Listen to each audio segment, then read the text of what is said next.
اعوذ باللہ من الشیطان الرجیم بسم اللہ الرحمن الرحیم واستعینوا بالصبر والصلاة وإنها لکبیرۃ الا علی الخاشعین صدق اللہ العظیم رب اشرح لی صدری ویسر لی امری واحلل عقدۃ من لسانی یفقہوا قولی اللہم ارنا الحق حقا وارزقنا اتباعہ وَأَرِنَا الْبَاطِلَ بَاطِلًا وَارْزُقْنَا اجْتِنَابَهَا آمین یا رب العالمین۔ یہ سورہ بقرہ آیت نمبر 45 میں نے آپ کے سامنے تلاوت کی ہے۔ روان ترجمے میں دیکھیے وَاسْتَعِینُوا بِالصَّبْرِ وَالصَّلَاةِ، اور مدد مانگو، مدد طلب کرو صبر سے اور نماز سے۔ وَإِنَّهَا لَكَبِيرَةٌ،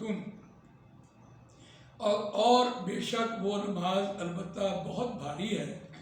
إِلَّا عَلَى الْخَاشِعِينَ، مگر ان لوگوں کے لیے بھاری نہیں ہے جو خشوع کرنے والے ہیں، عاجزی اختیار کرنے والے ہیں، ڈرنے والے ہیں، فروتنی اختیار کرنے والے ہیں۔ یہ نماز ان کے لیے بھاری نہیں ہے۔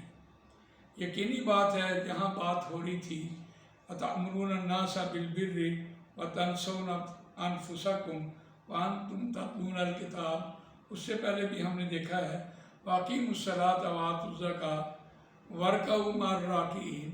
یہ جو مضمون چل رہا ہے یہ آپس میں اتنا ملا جلا مضمون ہے کہ اس مضمون کو جب پچھلے مضمون کے ساتھ جوڑا نہ جائے تو اس وقت آیت سمجھ نہیں آ رہی ہوتی کہ کس اعتبار سے میں اللہ سے مدد مانگوں۔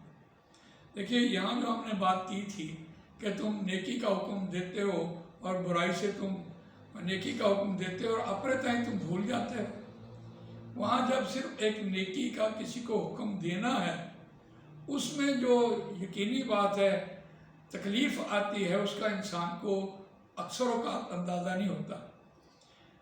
دیکھیے ایک آیت ہم سورہ آل عمران کی آپ کے سامنے بیان کرتے ہیں وَلْتَكُن مِّنْكُمْ أُمَّةٌ يَدْعُونَ إِلَى الْخَيْرِ يَأْمُرُونَ بِالْمَعْرُوفِ وَيَنْهَوْنَ عَنِ الْمُنكَرِ وَأُولَٰئِكَ هُمُ الْمُفْلِحُونَ۔ اب وہاں تو یہ بات کہی جا رہی ہے کہ تم میں سے ایک گروہ، ایک جماعت ایسی ہونی چاہیے جو معروف کا، نیکی کا حکم دے اور برائی سے وہ روکے، اور وہی لوگ فلاح پانے والے ہیں اور قرآن کی طرف لوگوں کو بلائے۔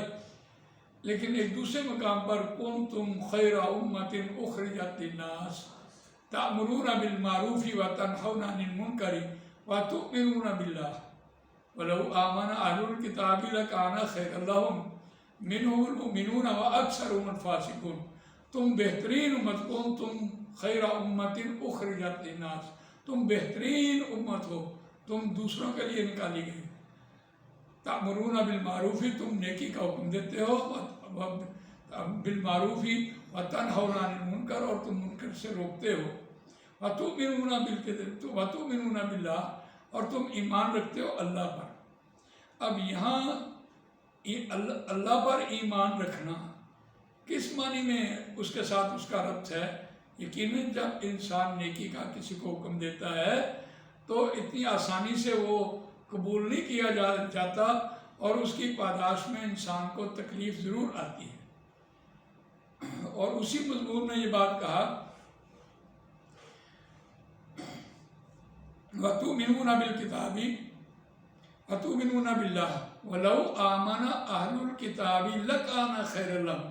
اگر یہ اہل کتاب یہ کام کرتے تو بہتر تھا واسطے ان کے، لَكَانَ خَيْرًا لَهُمْ مِنْهُمُ الْمُؤْمِنُونَ وَأَكْثَرُهُمُ الْفَاسِقُونَ، اور ان میں سے تھوڑے ہیں جو ایمان لانے والے ہیں اور اکثریت ان کی فاسق ہے۔ فاسقون لَن يَضُرُّوكُمْ إِلَّا أَذًى۔ اب دیکھیے کتنی خوبصورت، لَن يَضُرُّوكُمْ، وہ ہرگز تمہارا کچھ نہیں بگاڑ سکیں گے، إِلَّا أَذًى، مگر تکلیف ضرور آئے گی۔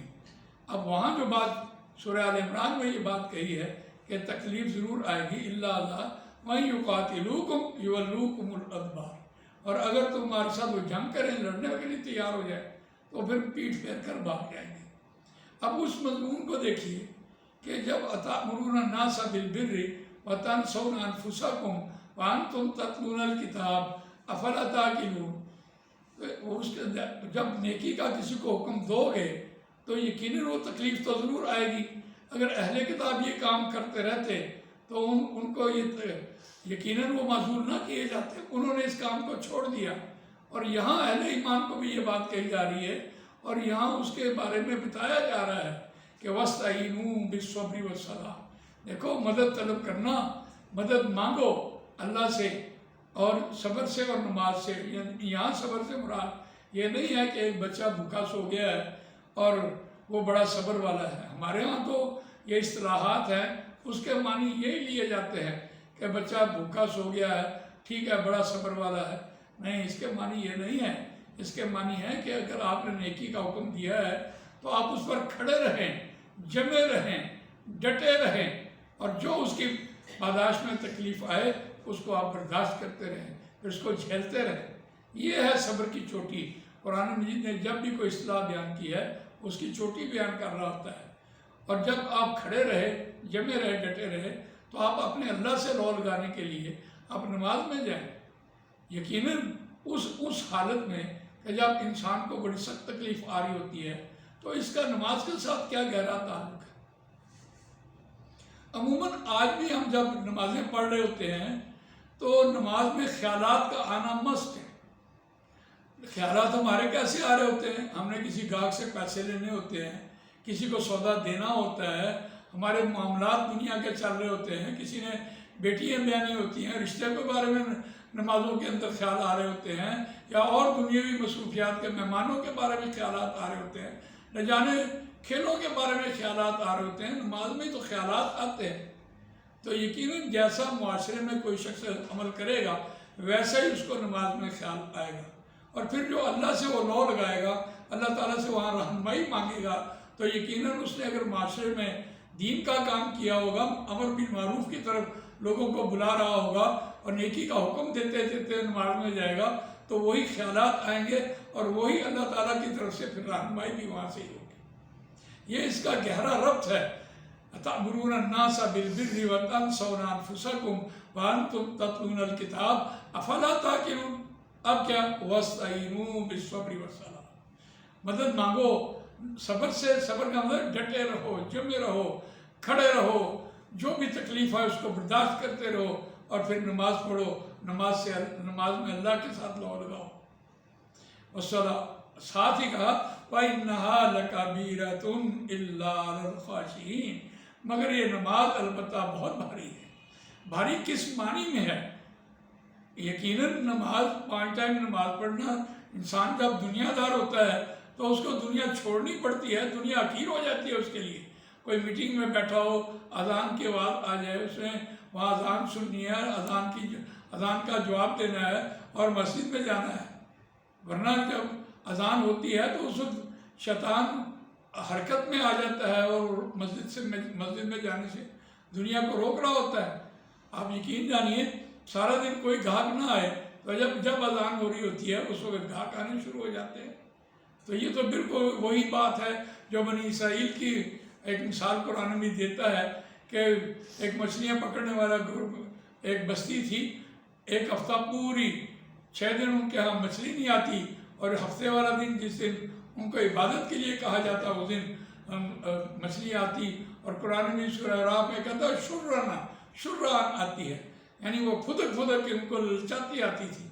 انہوں نے ہیلے بہانے کر لیے اور ہیلے بہانے سے پھر انہوں نے مچھلی پکڑ لی. تو یہ اس بات کی طرف اشارہ کیا جا رہا ہے کہ اگر ان کو ایک دن کے لیے کہا گیا تھا تو آج وہی بات ہم دیکھیے نماز جمعہ میں دیکھیے، یا ایھا الذین آمنوا اذا نودی للصلاۃ من یوم الجمعۃ فاسعوا الی ذکر اللہ وذروا البیع. نماز جمعہ کی جب اذان ہو جائے تو تم دنیا کو چھوڑ دو. تمہارا دنیا کا مال اس وقت حرام مال ہے جو بھی تم اس وقت کما رہے ہوتے ہو، تو اس کو چھوڑنا بنتا ہے. تو اسی وقت اگر گاہک آنے شروع ہوں تو ایک علیحدہ بات ہے، لیکن حکم دیکھیے ہماری نماز کے لیے ملا. تو یہی حکم جو اس نماز کے لیے ہے وہ ساری 5 ٹائم کی نمازوں کے لیے وہی حکم ہے. تو وَاسْتَعِینُوا بِالصَّبْرِ وَالصَّلَاةِ وَإِنَّهَا لَكَبِیرَةٌ. ہاں وہ لوگ خاشعین کون لوگ ہیں وہ اگلی آیت میں انشاءاللہ بیان کریں گے. خاشعین الذین یظنون